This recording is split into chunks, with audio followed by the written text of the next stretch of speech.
Olá, sejam todos muito bem-vindos. A você que está aqui acompanhando conosco o nosso curso.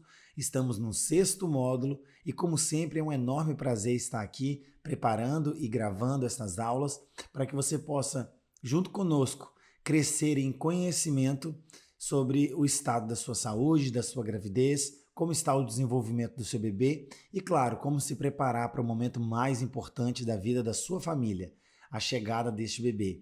Então estamos juntos nesta missão e hoje especificamente nós vamos falar sobre alguns medos que podem te paralisar e fazer com que você não tenha uma experiência tão marcante, tão legal como a gente sonha que você tenha.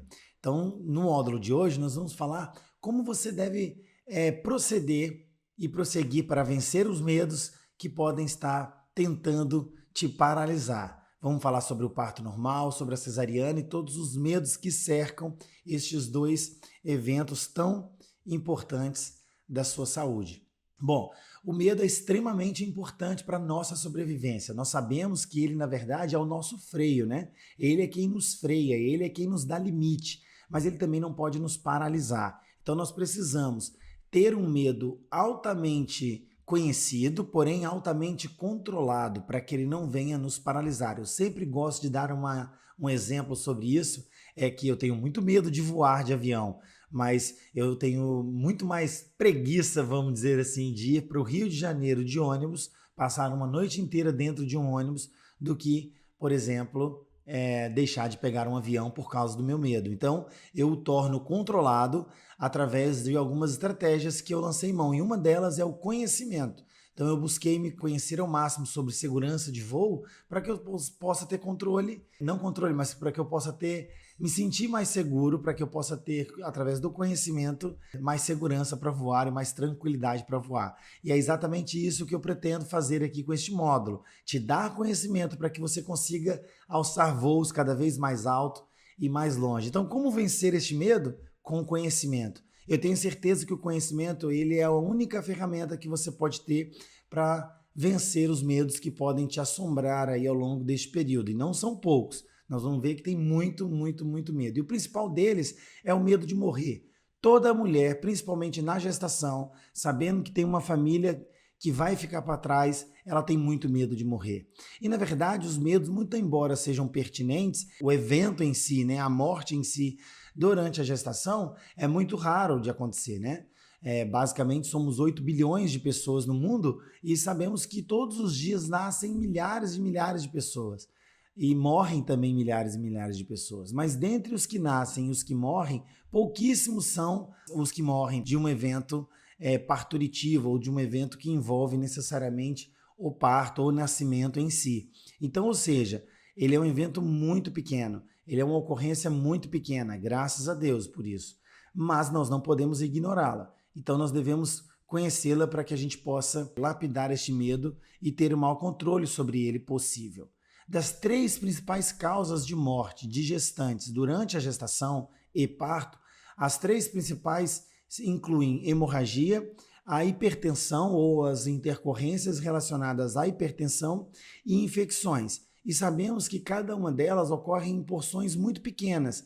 E quando elas acontecem, mesmo sendo muito raras, elas ainda são mais raras ainda elas levarem à morte. Ou seja, mesmo que ocorra estes eventos que são raros, eles são todos tratáveis e a possibilidade deles levarem à morte é menor ainda. É muito mais improvável que isso aconteça. Então, esses eventos que já são raros, eles ainda são muito raros, dentre eles os que levam à morte especificamente. E a morte do bebê especificamente também tem 3 causas principais: a prematuridade, a falta de oxigenação ou a diminuição da oxigenação cerebral do bebê, e os traumatismos ocorridos durante o evento parturitivo, durante o parto especificamente.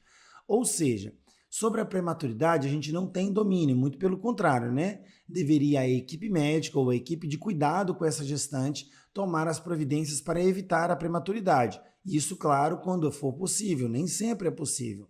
A falta de oxigenação, ela também não é algo que está sob domínio da gestante. Muito pelo contrário, é a equipe de cuidado dessa gestação quem deve lançar mão de estratégias e de ferramentas e até de exames para prevenir a hipo ou a falta de oxigenação deste bebê. E os traumatismos que ocorrem durante o parto também não são de cunho ou de responsabilidade, vamos dizer assim, da gestante. Ou seja, cabe à equipe de cuidado, à equipe que está cuidando dessa gestação, lançar mão de ferramentas e de estratégias para evitar ao máximo a ocorrência destes eventos e que evite ao máximo os traumas promovidos sobre este bebê. Consequentemente, a gente tem aí as 3 principais causas de mortes fetais durante a gestação e o evento parturitivo, nenhuma delas estão sob responsabilidade da gestante ou deste casal. Ou seja, se você não é responsável por isso, você também não deveria estar preocupada por isso.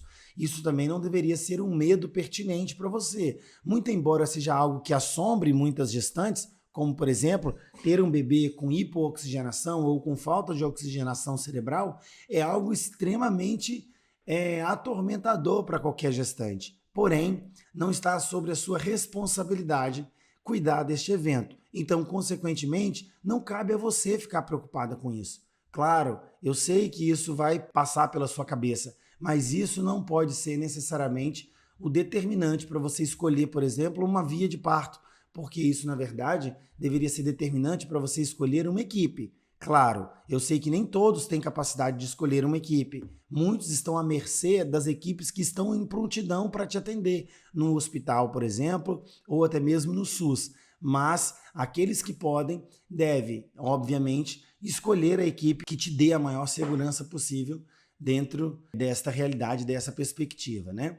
Bom, tem outros medos que podem sim estar relacionados à gestante e que podem sim ser influenciados nesse processo, sofrer influências nesse processo. Um deles, por exemplo, é o medo da gestante sofrer as violências obstétricas. Nós estamos em pleno auge desta palavra, deste tema. Nós sabemos que todos os dias nós falamos abundantemente sobre este assunto e nas mídias estão aí repleto de informações a respeito de violência obstétrica. Eu não vou me atentar especificamente sobre o tema, mas obviamente que escolher uma equipe que está livre dessas violências é obviamente a primeira ferramenta, a primeira coisa que você deveria fazer. Mas conhecer as violências e saber o que é violência obstétrica e ter um bom diálogo com a sua equipe pode ser o determinante para você sofrê-las ou não quando você está à mercê de uma equipe fora do seu ambiente de escolha, por exemplo, no SUS ou até mesmo nas assistências privadas, onde você depende do médico que está de plantão. Então, ter um profundo conhecimento sobre violência obstétrica, o que é, quais são os tópicos e como você deve agir para fugir dessas ocorrências é o mais importante para você que está aí à mercê e não pode escolher uma equipe que já pratica uma medicina longe dessas práticas. A episiotomia, por exemplo, a manobra de Christeller, que é quando o médico ou a assistente sobe sobre a barriga da gestante para empurrar o bebê. E, obviamente, o abandono e tantas outras ocorrências dentro do quadro de violência obstétrica são situações em que deixa a gestante completamente atordoada. Porém, você precisa entender o que cada uma delas, e essas são as principais, está necessariamente representando na sua história. A gente sabe que durante muitos anos a episiotomia foi algo praticado por tentativa e erro. O que significa isso? Não só a episiotomia, mas muitas das estratégias de saúde e até das terapêuticas de saúde lançadas para atendimento às pessoas doentes ou aquelas que necessitavam de cuidados médicos foram tentativas lançadas em situações de extrema necessidade, como, por exemplo, situações de guerra, e que nunca passaram por uma avaliação ou que nunca passaram por um crivo de investigação, por exemplo, de medicina baseada em evidência, ou seja, nunca foi colocado em prova para saber se realmente aquilo era eficaz ou não era eficaz. Então, muitas das práticas em medicina nunca, na verdade, foram provadas que elas realmente funcionavam. Ou seja, episiotomia é uma delas, a manobra de Christeller é outra e o abandono, obviamente, não é uma técnica, mas é uma prática da equipe, né? Então, ou seja, tanto a episiotomia quanto a manobra de Christeller não tem comprovação científica de que elas são eficazes. Muito pelo contrário, nos últimos anos tem sido realizado alguns estudos ainda pobre do ponto de vista científico, mas que já aponta para uma luz no fim do túnel, dizendo que a episiotomia e a manobra de Christeler, primeiro a manobra de Christeler, que inclusive já há no manual do Ministério da Saúde uma recomendação para abandonar completamente esta prática, e acreditamos que posteriormente vai entrar também a episiotomia, mas por enquanto o que há é um uso criterioso desta técnica. Eles ainda não provaram que ela é ineficaz, mas já sabemos que tudo aponta para isso acontecer. Então a gente acredita que no futuro vai haver estudos muito mais abrangentes e que vão comprovar que a episiotomia é completamente desnecessária para o manejo de um parto. Então, isso é o que você precisa saber. Então, não adianta você, gestante, por exemplo, chegar num pronto-socorro em trabalho de parto com um termo ou com um plano de parto, ou gritando, ou exigindo, eu não quero, eu não aceito episiotomia. Não é exatamente assim que funciona, não é a melhor via para você. Eu acho que a via mais sensata é você, com calma, com tranquilidade, conversar e explicar, falar, olha, eu estudei muito, eu me aprofundei sobre este assunto, eu entendo que a episiotomia ela não deve ser realizada na grande esmagadora maioria das vezes, então eu só gostaria que fosse realizada em último caso, eu gostaria que isso fosse respeitado. Então eu sei que o bebê pode ficar ali parado no canal de parto, por exemplo, desde que o batimento cardíaco esteja normal. Então, por exemplo, se você estiver ali naquela situação em que o médico julgar necessário fazer uma episiotomia, tente recuperar a sua tranquilidade. Eu sei que na maioria das vezes a mulher vai estar lá, sei lá, em Nárnia, né, na Partolândia, como a gente gosta de dizer, mas tente recuperar a sua consciência naquele momento e ao invés de brigar, porque para brigar você também vai precisar recuperar a sua consciência, né? Então, uma vez que você já recuperou sua consciência, tente dialogar com essa equipe. Doutor, olha, por que você julga necessário fazer uma episiotomia? O que está acontecendo? Porque o bebê está há muito tempo parado aqui e não sai. Olha, e que tal se a gente ouvir o coraçãozinho do bebê, doutor, e ver que ele está tudo bem? A gente não pode esperar mais algumas contrações, porque se ele estiver tudo bem e não estiver tendo nenhuma alteração, a gente não vai necessariamente precisar desta técnica. E aí sim o médico pode se sentir seguro e tranquilo para esperar mais algumas contrações. Infelizmente, a gente precisa de estar preparado para essas situações quando você não tem uma equipe que está ali totalmente disponível e preparado para te ouvir e acolher as suas demandas, né? Enfim, bom, alguns outros medos são pertinentes, mas eles precisam ser fundamentados, né? Medo de não dar tempo de chegar no hospital, por exemplo. Tem muitas mulheres que relatam este medo do bebê nascer no carro ou do bebê ter um parto em avalanche, um parto que você não teve condições nem de raciocinar sobre o que estava acontecendo e de repente o bebê nasceu, você se deu conta que o bebê estava nascendo. Olha, tem duas possibilidades. Ou você realmente está tendo um parto muito rápido e a única coisa que a gente recomenda é pegue um pano limpo e seco, cobre o bebê, seque o bebê e mantenha o bebê quentinho. Na verdade, a gente não tem muito o que fazer nessa situação. Ninguém tem. São aquelas situações em que o SAMU atende o telefone e vai te dar as orientações por telefone. Já aconteceu comigo na assistência privada, por exemplo. E eu faço o mesmo que o SAMU faria. Pego o telefone e oriento a minha gestante por telefone até a gente conseguir chegar ou até a gente conseguir remover esta mulher.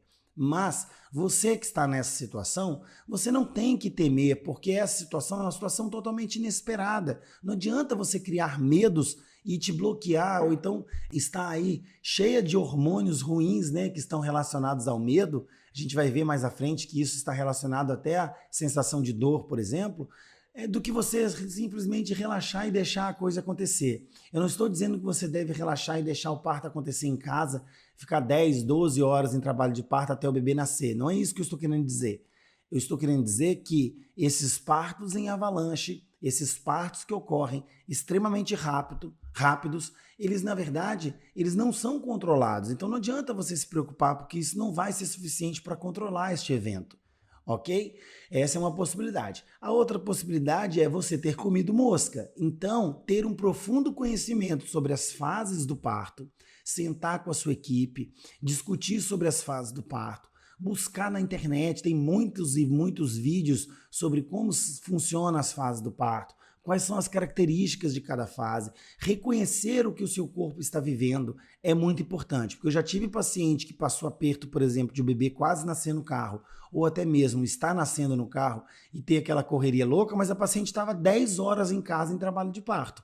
Ora, por que ela não se deslocou antes? O que aconteceu nesse percurso que fez com que essa mulher, entre aspas, comesse mosca e não reconhecesse a fase do trabalho de parto que ela estava? Não conseguiu identificar que ela estava no período expulsivo, por exemplo. Entende? Então isso é muito importante. Sim, existem situações em que a mulher tem um trabalho de parto extremamente longo e só um período expulsivo muito rápido. Sim, existe, claro que eu sei que existe, mas isso é ainda muito mais raro, ok? Outro medo muito pertinente é o medo de passar da hora de nascer, né? A gente sabe que uma gravidez saudável, passar da hora de nascer, não tem a ver com uma data específica, tem a ver com uma necessidade de nascer por algum motivo, seja por doença, ou seja, por uma situação em que o bebê precisa nascer, ok? Mas aquela situação, o limite daquela data chegou e você não entrou em trabalho de parto e não teve o parto induzido anteriormente. Então, vou dar um exemplo clássico disso. Tenho diabetes gestacional e, segundo a evolução da minha gestação, é uma gravidez que pode ir até 38 semanas de gestação. Chegou em 38 semanas, não nasceu? Se nascer com 38 semanas e um dia, olha, está dentro da data ainda preconizada para uma gestação, que vai até 42 semanas. Mas se por conta da diabetes o limite foi 38, se nascer um dia depois, passou da hora de nascer, concordam? Então isso é que é passar da hora de nascer. Não tem a ver necessariamente com o sofrimento do bebê, não tem a ver necessariamente com o estado de saúde do bebê. Muito embora a gente sabe que um limite técnico, preste bem atenção, é um limite técnico, em que a gestação pode ir até 42 semanas, a gente sabe também que, na verdade, 42 semanas é um limite que nós colocamos tecnicamente. Na verdade, a gestação poderia ir até mais do que 42 semanas. Em alguns casos, ela corre e vai até mais do que 42 semanas. Todas as gestações da minha família, por exemplo, da minha esposa, aconteceram tardiamente. Ela teve todos os partos induzidos com 42 semanas porque ela não entra em trabalho de parto antes disso. Então, se nós não induziríamos o parto, ela provavelmente passaria de 42 semanas. E os bebês estavam completamente saudáveis. Então, provavelmente, por mais alguns dias, eles continuariam saudáveis. Eu não sei até quando. E por que eu não sei? Porque nós não passamos. E por que não passar? Porque os estudos mostraram que eu sei o que eu devo fazer até 42 semanas. Além de 42 semanas, eu não consigo saber o que fazer. Então, a gestante chegar aqui no consultório com 42 semanas e não quiser induzir o parto, eu não sei o que fazer no dia seguinte. Não tem limite, não tem descrito na literatura médica o que a gente deve fazer para dar seguimento a esse pré-natal para além de 42 semanas. Existem algumas áreas de pesquisas a respeito disso, já estão avançando a respeito disso. Então, a Suécia, por exemplo, a Nova Zelândia e até a Indonésia, que não é um país rico, por exemplo, já tem perspectivas futuras para deixar uma gestação chegar até 43 semanas. Em alguns casos, isso já ocorre em ambientes de pesquisa, tá? Enfim, não vou entrar muito em detalhes, mas eu sei que já ocorre. Ou seja, então, determinar um prazo e ter o medo do bebê passar da hora de nascer é algo completamente sem fundamento, ok? Medo do próprio hospital. Então, existem duas estratégias muito importantes. Olha, doutor, eu tenho muito medo de hospital, eu tenho traumas horríveis por conta de... eu já sofri muito em hospital por conta de uma doença, ou por conta de uma cirurgia que eu fui fazer, ou porque eu acompanhei um parente e este parente sofreu coisas horríveis no hospital, então eu tenho muito trauma, ou na minha infância eu tive muito tempo hospitalizado e acabei criando traumas, enfim, claro, tratar esses traumas do ponto de vista psicológico é um caminho, obviamente, extremamente importante. Agora, outras estratégias é você fazer visitas ao hospital, tentar conhecer o hospital, tente conhecer a realidade daquele hospital, quais são as práticas daquele hospital, como funciona quando interna uma gestante, para onde a gestante vai, se a sala de parto estiver desocupada, se a sala de parto estiver ocupada, como vai ser essa assistência, como é a situação daquele lugar, como é o plantão naquele lugar, é cheio, não é cheio, a médica vai estar sempre disponível, não vai, tem outra possibilidade ao meu derredor, tem como outro hospital, eu posso visitar outros hospitais, eu tenho como conhecer outras realidades para que eu faça uma escolha, isso tudo pode ser levado em consideração quando você estiver ali nessa, um dos medos que norteiam a sua cabeça. Então, fazer a visita à maternidade é algo extremamente importante para que você consiga desvincular destes medos. E claro, se ele tiver um fundamento emocional, de traumas passados e etc. Isso pode ser tratado do ponto de vista psicológico, né? Obviamente. Outro medo muito importante é o de ficar sozinha no hospital. Nós sabemos que existe a lei do acompanhante, né? A lei 11.108 de 2005 prevê que toda mulher que interna em trabalho de parto ou para ter o bebê, não significa que é exclusivamente em trabalho de parto, ela tem direito a ter um acompanhante de sua livre escolha. Primeiro, o acompanhante é de livre escolha da gestante. A gente não pode determinar quem é este acompanhante. A gente sabe que ele pode ser o marido, mas às vezes essa mulher está desacompanhada do seu esposo, às vezes ela nem vive com este esposo, às vezes ela se sente mais confortável e melhor com a sua mãe, que vai estar ali com ela, cuidando dela, ou com a sua irmã, ou com a sua doula, não importa. É direito da mulher escolher. E fazer valer os seus direitos é algo muito importante. Mas, mais uma vez, eu estou no hospital todos os dias, gente. Não funciona a mulher chegar peitando, exigindo, esfregando a lei na cara das pessoas que estão lá, fazendo valer a lei desta forma. Não é assim que a gente faz valer a lei. Muito pelo contrário, a gente sabe que ao longo de muitos anos as lutas acontecem para que a gente tenha os nossos direitos respeitados, e isso é muito importante, mas isso vale a longo prazo. Ali, naquele momento em que você está vulnerável, em que você está gestante, não é hora de você brigar, não é hora de você ter esse estresse. Então é muito melhor que você converse, que você escute, que você tenha visitado esta maternidade antes, que você já saiba como funciona esta lei naquele determinado lugar. Então isso tudo é muito importante para que você consiga se munir aí de tudo para fazer com que esta lei seja cumprida na sua vida e que você seja respeitada neste momento tão importante, ok? Então isso é extremamente importante, você ter conhecimento da lei do acompanhante. Outra coisa muito interessante que as mulheres relatam é o medo dos partos instrumentais. O que seria um parto instrumental? É um parto onde nós, por algum motivo, precisamos utilizar de alguma ferramenta que vai fazer com que auxilie o bebê durante o processo de nascimento. Pode ser aí o fórceps ou até mesmo um vácuo extrator. Algo que vai auxiliar na saída do bebê. Bom, tem algumas situações específicas que incluem a indicação e a contraindicação do uso destas ferramentas, mas é muito importante você saber uma coisa para te livrar deste medo. Essa ferramenta, normalmente, ela é usada para salvar a vida do seu bebê, para livrar o seu bebê de uma situação de muito pior, que seria uma falta de oxigenação no cérebro. Então, ter medo deste instrumento é algo completamente dispensável, você não precisa ter medo dele. Ele, na verdade, ele é o seu amigo, vamos dizer assim, ele não é o seu vilão. Eu sei que ninguém escolhe ter um bebê nascido de fórceps ou nascido de parto instrumental e acha isso legal. Claro que não. Eu sei que existem riscos associados à instrumentação do parto. Eu sei disso. Porém, quando ele está bem empregado, ele serve para salvar a vida do bebê. Então, se ele é para salvar a vida do bebê, a gente não tem que temer. A gente tem, na verdade, que abraçar esta realidade e entender que foi necessário. E se você tiver o máximo de conhecimento a respeito dessas duas técnicas, você vai saber exatamente o que vai acontecer dali para frente. Porque na maioria das vezes estamos diante de uma situação de urgência ou até mesmo de uma emergência obstétrica e a gente não tem como parar e explicar com detalhes para a gestante o que seria ou não possível de ser feito naquele momento. Na maioria das vezes a gente só olha para a gestante e fala, olha, confia em mim, eu vou precisar fazer isso, isso e isso, e aí a gente vai trazer o seu bebê ao mundo com a máxima de segurança possível. Mas naquele momento a mulher tem que fechar os olhos, entrar em oração junto com o obstetra e pedir a Deus para dar tudo certo. E a gente fazer a melhor técnica possível para extrair aquele bebê do canal de parto. Normalmente é uma situação de muito estresse, mas extremamente necessária. E que bom que existe o fórceps e que bom que existe o vácuo extrator neste momento.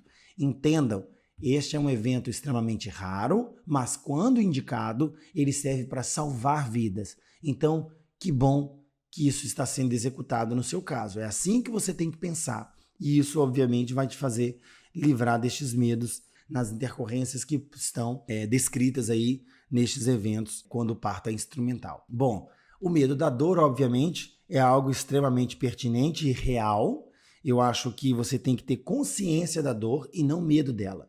A gente sempre gosta de falar para as gestantes, olha, a dor, ela não é sua inimiga, a dor é sua amiga. A dor é quem vai trazer o seu bebê. A dor representa cada contração que vai trazer o seu filhote ao mundo. Então não tenha medo dela. Seja amiga dela. Seja cooperadora com ela. Ela é quem está promovendo as contrações uterinas, que está fazendo o seu bebê girar, que está fazendo o seu bebê descer e que está fazendo o seu bebê nascer. Então não adianta você ter medo dela. Para ter medo dela, é preferível não passar por ela. E tem a opção de não passar por ela, que seria a cesariana. Mas ter um autoconhecimento sobre o processo da dor é importante para que você consiga lidar com esta dor. Primeira coisa que eu gostaria de te dizer é que a dor causada por uma doença, vamos supor, a dor do parto é igual quebrar 20 ossos. Isso é mentira, porque quebrar um osso é uma dor que está relacionado a um tipo de fibra nervosa, fibra neurológica que leva para o cérebro a informação de dor completamente distinta da dor do trabalho de parto. Então, normalmente as dores provocadas por doenças, por alterações do nosso organismo, são dores provocadas por mediadores químicos e hormônios extremamente adrenérgicos e estressantes para o nosso corpo. A dor do trabalho de parto, ela não é provocada por estes hormônios, ela não é provocada pelos mesmos mediadores químicos, elas são provocadas por outros tipos de hormônios, envolvidas com vários hormônios que são hormônios de prazer, como por exemplo a ocitocina, a endorfina, a melatonina, que são hormônios relaxantes, hormônios da felicidade, hormônio do amor, por exemplo, como é o caso da ocitocina. Então, ou seja, eu estou diante de situações em que eu estou em um caso completamente patológico, lidando com doenças, em uma outra situação completamente normal, fisiológica, lidando com saúde, lidando com o funcionamento perfeito do meu corpo, do corpo das mulheres, no caso. Então, são situações completamente distintas. Não dá para eu comparar esta dor com dor de dente, ou com dor de pedra nos rins, ou com dor de ossos quebrando, porque não tem absolutamente nenhuma relação do ponto de vista químico, biológico, fisiológico. Não há nenhuma relação destas dores, ok? Bom, que a dor é inevitável, a gente sabe que é verdade. O sofrimento é que é opcional. Sofrer por esta dor é que é opcional. É claro, muita gente acha que vai lidar muito bem com a dor e muitas das vezes não lida tão bem, é claro. Mas se preparar para ela é algo que pode te ajudar absurdamente. Outra coisa muito importante é você entender que a dor ela não é um processo contínuo, que tem intervalos, e você estar bem e estar relaxada para conseguir se recuperar entre esses intervalos, para que você passe pela próxima etapa de dor, que dura aí 40, 50, 60 segundos. Ou seja, você tem a cada 40, 50, 60 segundos, às vezes 2, 3 minutos de intervalo quando está no período mais crítico, por exemplo. Ou seja, você tem muito mais tempo de descanso, onde você deveria relaxar e se recuperar para a próxima dor, do que necessariamente sofrer naquele intervalo, às vezes reclamando, murmurando e queixando da dor. Então, uma coisa muito importante, uma estratégia muito importante é que você consiga se conectar com o seu corpo, com este evento parturitivo, tentar buscar ferramentas de relaxamento para que você consiga se entregar e consiga relaxar entre um intervalo e outro, para que você consiga passar melhor por essa dor, ok? E outra coisa muito importante, parece um clichê, mas que é verdade, é que você esquece da dor. E isso é bem verdade, né? Senão a raça já estaria extinta, a raça humana, né? A gente sabe que as mulheres esquecem. Bom, este quadro é um quadro muito importante que eu gosto muito. A dor tem um ciclo. Toda vez que eu tenho dor, eu tenho um ciclo acontecendo.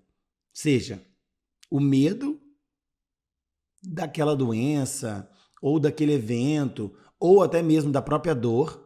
Então, por exemplo, quando é uma dor relacionada a uma fratura de ossos, eu tenho medo daquela doença, eu tenho medo daquele osso não se recuperar, eu tenho vários medos envolvendo. Mas quando é do parto, eu tenho medo do bebê estar em sofrimento, eu tenho medo de não estar evoluindo, eu tenho medo de não estar acontecendo nada, eu tenho medo do parto não estar acontecendo, eu tenho medo do médico, eu tenho medo da equipe, eu tenho medo do hospital, ou seja, são tantas situações de medo que se você não tratar, ele vai entrar nesse ciclo vicioso.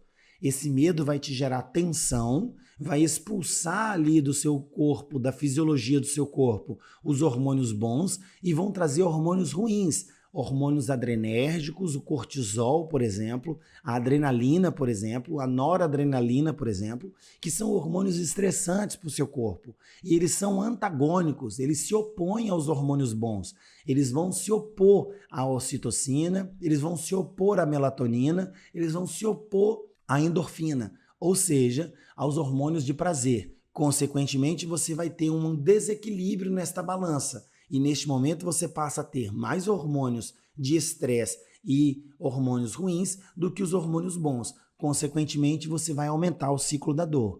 Tendo mais dor, você passa a ter mais medo, mais tensão, que gera mais dor. Que passa a ter mais medo, mais tensão, que gera mais dor. E fica ali naquele ciclo vicioso da dor. A gente chama de ciclo vicioso da dor, inclusive. Então a gente vê a mulher, às vezes, naquela tensão de medo, extremamente tensa, com os músculos todos contraídos, ela vai sentir cada vez mais dor. A gente sabe disso. Cada vez mais adrenalina, cada vez mais cortisol. E isso é muito ruim. Então é importante você tentar quebrar este vínculo, quebrar este ciclo. Uma coisa potente para quebrar esse ciclo, por exemplo, que a mulher começa a rir, a relaxar, comer, a andar, exercitar, é a analgesia, por exemplo. É claro, se eu venho aqui, imagina essa seta, essas 3 setas formando um ciclo. Se eu venho e quebro essa setinha azul, que é a seta da dor, consequentemente, eu vou quebrar este ciclo e, consequentemente, eu vou me dar bem com os outros ciclos que serão perdidos. Tanto o medo quanto a tensão podem ser perdidas ou podem ser mais toleráveis, né?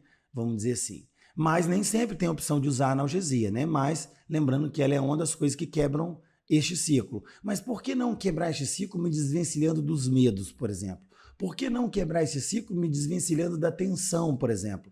Então, qualquer uma dessas setas que eu conseguir quebrar, eu vou estar quebrando este ciclo e isso é extremamente importante. Bom, como a dor, a gente tem vários métodos para aliviar a dor, né? Os métodos, os não farmacológicos, perdão, a gente tem aí, obviamente, o auxílio da doula, a gente tem chuveiro quente, alguns exercícios na bola, a banheira, né, com água quente, massagens, movimentos respiratórios, exercícios respiratórios. A gente tem posicionamento da gestante, por exemplo, colocando o tronco levemente inclinado para frente ou para trás, ou mudando de posição, colocando a mulher de 4 apoios, colocando a mulher deitada de lado. Então tem várias situações que podem favorecer a melhor sensação de dor, ou que essa mulher consiga, por exemplo, lidar melhor com aquele evento da dor. E obviamente tem anestesia, como eu disse, e aí a gente tem aí já um módulo anterior falando especificamente sobre as terapêuticas de anestesia, né? Bom, o medo em si da anestesia é algo muito importante, né? Nós falamos lá no módulo 5 sobre as anestesias e falamos muito sobre isso, então vale a pena você recordar, caso você não se recorde, mas existem outras situações, como por exemplo a cefaleia que ocorre após a anestesia raquidiana, por exemplo, né? Enfim, tem algumas características, é uma dor de cabeça que dura aí cerca de 7 a 10 dias, em torno de 7 dias é o mais comum, e tem muito tratamento, né? Tem tratamento com hidratação, tem tratamento com medicamentos específicos, né? Como analgésicos, anti-inflamatórios, e até um procedimento realizado pelo anestesista, onde a gente aplica uma solução tampão para tampar ali aquele ponto de drenagem do líquido que está causando a dor. Bom, o medo específico do parto normal é algo que está muito pertinente na cabeça das mulheres, né? Algumas têm muito medo do parto, algumas têm muito medo da cesariana. E desvencilhar destes medos é algo extremamente importante para que você consiga estar bem para passar por este evento. Ter liberdade de se movimentar durante o parto, ter possibilidade de comer, por exemplo. Todos esses são critérios que estão descritos na cartilha do Ministério da Saúde para incentivo ao parto normal, um bom manejo do parto, né? Ter opção de métodos de alívio de dor, desvencilhar do medo do bebê passar da hora de nascer, o trabalho de parto prolongado, uma cesariana como opção, ou o medo de passar por todo o trabalho de parto e no final ter que passar por uma cesariana. Isso tudo são coisas que você pode se desvencilhar para que você consiga vencer o medo do parto normal. Já tivemos falando especificamente sobre cada tipo de parto, mas vamos falar mais à frente especificamente sobre o parto normal e sobre a cesariana, onde nós vamos esmiuçar isso com mais afinco, né? Enfim, medo de não ter dilatação suficiente, medo de não ter passagem, né? Isso tudo são medos que não têm fundamento. O seu corpo, ele tem uma fisiologia própria e ele foi feito para funcionar com este modelo. Então eu acredito piamente que ele é capaz de funcionar. Então ficar preso nesses medos não vão te ajudar em nada, né? Absolutamente em nada. Bom, na cesariana é a mesma coisa, né? Tem maior chance de sangramento e de hemorragia? Sim, é verdade, mas em que situação eu estou realizando esse procedimento? Eu tenho uma equipe capacitada que está ali, ela está descansada, ela está tranquila, ou ela está num plantão de 30, 40 horas e não tem menor capacidade técnica de executar esse procedimento e, obviamente, eu tenho muito mais chance destes eventos acontecerem. Então, tem essa situação também. Então, eu sei que nem todo mundo tem a opção de ter uma equipe, mas uma vez que eu estou à mercê dessa situação, eu posso, por exemplo, me encorajar mais para ter um parto normal do que optar a ter uma cesariana, por exemplo, uma vez que eu sei que a equipe está ali há 2, 3 dias naquele hospital, a mesma equipe se revezando ou em um plantão contínuo, por exemplo. Então, tem situações em que eu consigo me prever. Recuperação da cirurgia de grande porte. Claro, a cesariana é uma cirurgia de grande porte e ter que me recuperar dessa cirurgia é algo que me atormenta? Sim, é algo que assombra, mas nem toda cesariana é uma cirurgia com tantas consequências como normalmente a gente vê. A maioria das mulheres, em 2, 3 dias, elas estão completamente recuperadas. É claro, o parto normal é muito mais rápido do que isso? Claro que é, a gente não está discutindo isso. Mas ficar preso e fundamentada no medo de uma cirurgia que é dificílimo de recuperar também não faz muito sentido, né? A gente sabe que também a cesariana pode promover aí uma desconexão precoce do bebê e da sua mãe. A gente sabe que hoje em dia os critérios de humanização prevê que mesmo na cesariana a gente deve deixar o bebê em contato pele a pele contínuo com a mãe. Então a gente não deve separar a mãe do bebê em situação nenhuma. Ou seja, por que eu teria que ter e ficar preso a este medo especificamente? As chances do bebê nascer precocemente e ter um bebê imaturo, mesmo que eu saiba que está na data correta, a cesariana também pode ter um erro de cálculo de data na idade gestacional e, consequentemente, eu realizar uma cesariana retirando o bebê mais precoce do que deveria. Mas, hoje em dia, com os avanços da tecnologia e do ultrassom, eu tenho cada vez menos possibilidade deste evento estar acontecendo. Então eu tenho cada vez mais chance de acertar a data real que aquele bebê tem, a idade daquele bebê intraútero. Ou seja, eu tenho pouquíssimas chances de erro diante dos adventos, dos avanços do ultrassom. Mas, mesmo assim, o fato de eu ter um bebê com menos estímulos provocados pelo parto normal, eu tenho mais chance de ter um bebê com menor resposta aos eventos respiratórios imediatos durante o nascimento? Sim, eu tenho maior chance de ter um bebê com necessidade de auxílio do pediatra. Porém, estes eventos como asma, bronquite na infância, resposta alérgica, quadros de anemia, infecções no primeiro ano de vida, nos primeiros 2 anos de vida, são eventos relacionados a um bebê prematuro, a um bebê que foi tirado prematuramente do útero, e não necessariamente ao fato de ter sido uma cesariana que provocou isso, obviamente, né? Bom, falamos aí. E se eu pudesse ter da separação do bebê, né, que a gente prevê aí a hora de ouro, mesmo em caso de cesariano, eu já falei anteriormente. E para terminar, eu gostaria de dar uma dica que é a melhor dica para te desvencilhar de todos os medos. Tenha uma doula.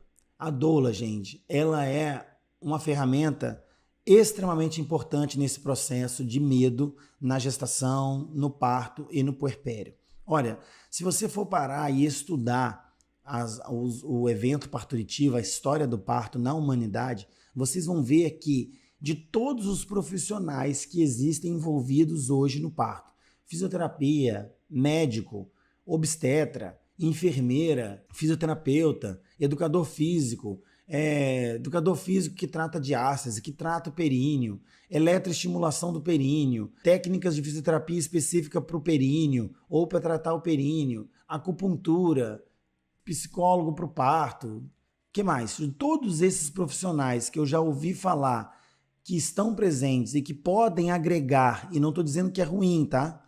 Tudo isso é muito bom, mas de todos esses, incluindo o médico, o único personagem de todos esses que sempre existiu na história do parto é a doula. O único que não é uma invenção de moda recente.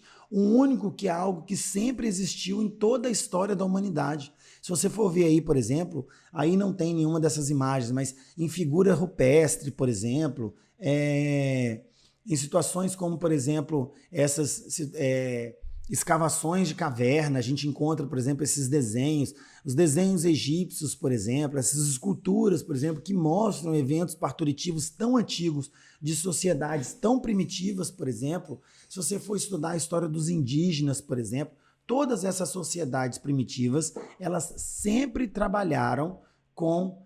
A doula sempre esteve presente neste evento parturitivo. Ela nunca foi um personagem que foi introduzido na sociedade moderna ou que é algo só do presente momento, só porque está em alta essa história de parto, aí agora inventaram essa moda de doula. Não, a doula sempre existiu, como você pode ver nessas figuras, por exemplo, tá? Não é algo inventado de agora. Eu tenho uma definição específica para doula, né? Se você puder entender essa definição, é algo que você que vai te enriquecer profundamente. Olha, eu tenho uma analogia que eu faço da doula, que é a seguinte: antigamente, quando as mulheres entravam em trabalho de parto, os maridos iam nas determinadas comunidades lá buscar a parteira, né? Montava no cavalo, ia lá longe, distante, buscar a parteira, e aí dentro de casa ficava a mulher em trabalho de parto junto com a sua ama, ou com a sua comadre, ou com a sua, que a gente hoje dá o nome de doula. Mas, na verdade, ela sempre teve ali um auxiliar, que era quem ia preparar as coisas, ia preparar as comidas, ia preparar o evento, ia preparar o material para o parto, ia ferver a tesoura, ia ferver os panos, enfim, ia cuidar daquela mulher, ia cuidava da casa, cuidava dos outros filhos, cuidava da comida, alimentava esta mulher, dava banho e também auxiliava esta mulher durante o parto. Então, sempre existiu esse personagem. Hoje em dia, a gente não tem mais essa comadre, a gente não tem mais essa mulher que está ali ao apoio e à disposição da mulher a todo tempo. Algumas até têm, mas a maioria não tem. Então, por isso que resgatar o papel da doula é extremamente importante no evento, na parturição atual, né? Neste evento parturitivo. E aí tem várias funções que esta doula pode cumprir. Uma delas, por exemplo, pode ser somente informação nas rodas de gestante ou no encontro pessoal com você, trabalhar todos esses medos que nós discutimos aqui, por exemplo, um por um, tentar descobrir quais são os seus medos, te orientar a respeito de cada um deles, trazer informação com qualidade, livre de qualquer viés. Talvez a sua equipe, por exemplo, ela não vai praticar, por exemplo, não é uma equipe que consegue te orientar a respeito das fases do trabalho de parto, porque a consulta dura 10 minutos. Ok, a doula pode fazer esse papel. Ela tem capacidade técnica para te orientar sobre as fases do trabalho de parto. Ela tem conhecimento prévio para isso. Então, isso é extremamente importante. Então, às vezes, o que ela vai te trazer é informação.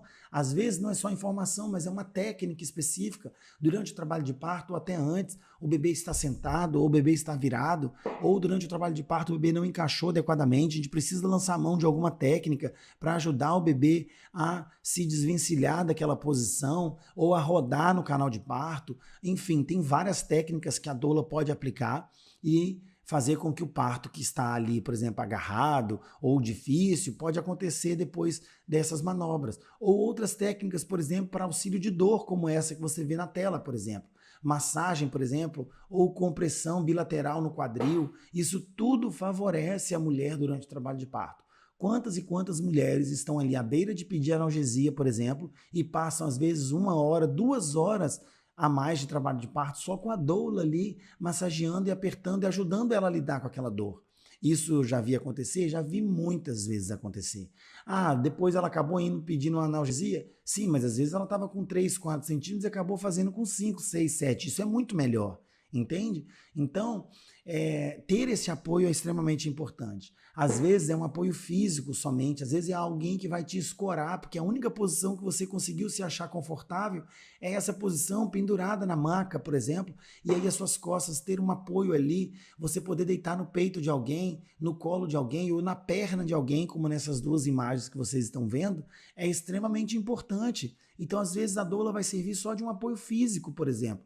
Poderia ser um armário? Poderia, mas ter um colo macio, alguém ali quentinho te recebendo, talvez faça a diferença. Às vezes é só um apoio de massagem, relaxamento, para te ajudar. Lembra lá do ciclo da dor? Então, quebrar aquele ciclo com algumas técnicas de relaxamento talvez seja importante para tirar a tensão. Então, às vezes, o que ela vai te oferecer é só uma massagem, por exemplo, para te ajudar.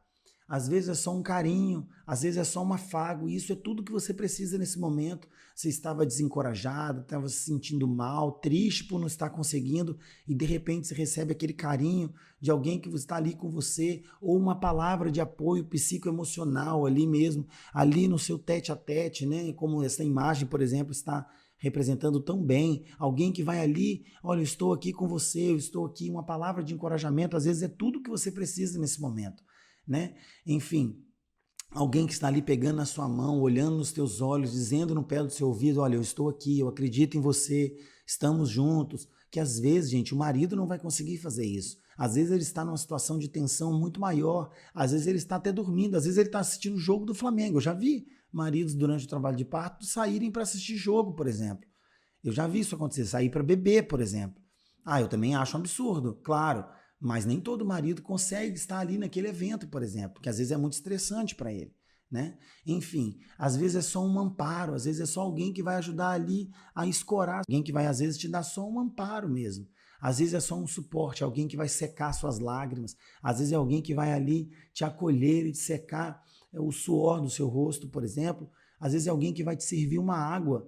Então, ou seja, todo esse suporte que a doula pode te dar é algo que pode fazer a grande diferença. Sabe aquela cereja do bolo? Sabe a fagulha que faltava? Pois é, talvez o parto, a única coisa que falta é isso. Então, ter o apoio da doula é extremamente importante. E este quadro é um quadro que eu gosto muito, que mostra e representa tecnicamente, provado cientificamente, o que realmente a doula pode representar para esta mulher. Então, olha, só para você ter uma ideia, tem 50% menos chance de você ir para uma cesariana quando você tem uma doula. Ou seja, você escolher não ter uma doula, você já aumenta em 50% a chance de você ir para uma cesariana.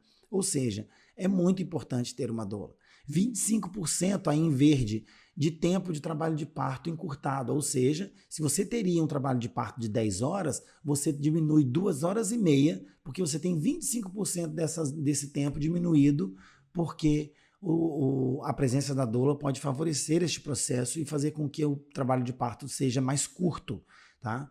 60% menos uso de analgesia. Claro, você tem ali a doula te dando um amparo com a dor, talvez você não vai precisar usar a analgesia. Tem 40% menos chance de usar um parto instrumental, de ter um parto instrumental quando você tem a presença de uma doula. Ou seja, é muito importante. 30%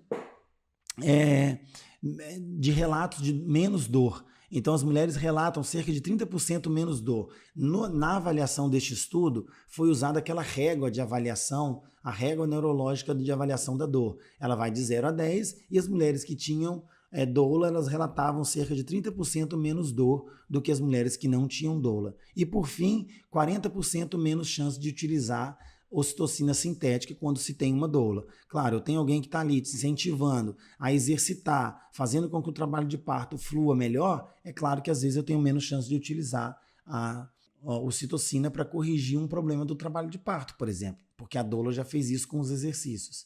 Então é extremamente importante. Bom, é muito mais do que isso, né? Diminui, por exemplo, o risco de infecção, diminui a insegurança materna, aumenta o vínculo da mãe e do bebê, porque ela vai estar ali auxiliando, por exemplo, na primeira hora de vida, tem maior chance de sucesso na amamentação, tem melhor autoestima materna, tem menos admissão de bebês nas UTINs, até diminuição de bebê indo para a UTIN, ou seja, você tem medo do seu bebê ir para a UTIN? Tem uma doula, porque isso diminui a chance do seu bebê ir para a UTIN. Olha que coisa impressionante. Tem menos chance da mãe ir para a UTI, tem menos tempo de internação, reduz em até 70% os custos de um parto. Olha que coisa absurda, eu tenho 70% menos custos quando eu tenho uma doula. Então eu brinco quando eu falo isso, e por fim, em vermelho aí, né, maior satisfação materna com o parto. Isso é muito importante.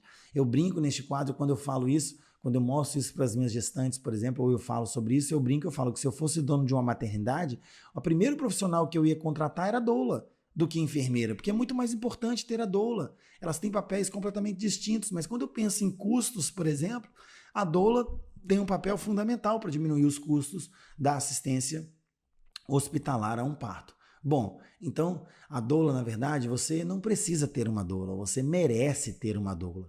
Essa é a grande verdade. Você não precisa porque o seu corpo já por si só já sabe o que fazer. Você teoricamente não precisaria de ajuda nenhuma para parir, porque é um evento fisiológico do seu corpo. É verdade isso. Mas a questão não é que você precisa de uma doula. A questão é que você merece ter uma doula. Essa é a grande questão, ok? Bom, pessoal, muito obrigado até aqui, eu agradeço muito a participação de vocês, eu agradeço vocês que estão aqui acompanhando este curso. Em breve nós vamos lançar o 7º módulo, está incrível como todos os outros. Eu agradeço mais uma vez e que vocês aproveitem ao máximo